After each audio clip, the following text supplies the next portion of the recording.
في افريقيا لما تتكلم عن منتخب مصر يا تديله احترامه يا ما تفتحش بقك تماما. اوعى تكون فاكر ان انا رايح العب 3 مطوشه واخرج او اروح دور 16 واتغلب وامشي.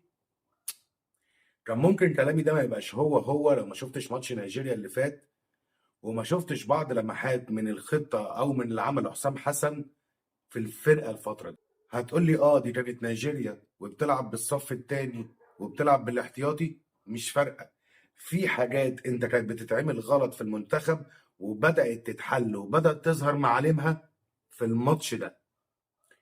قوم اعمل لك كوبايه شاي وتعالى نتكلم عن كان 2025 في المغرب مع حسام حسن.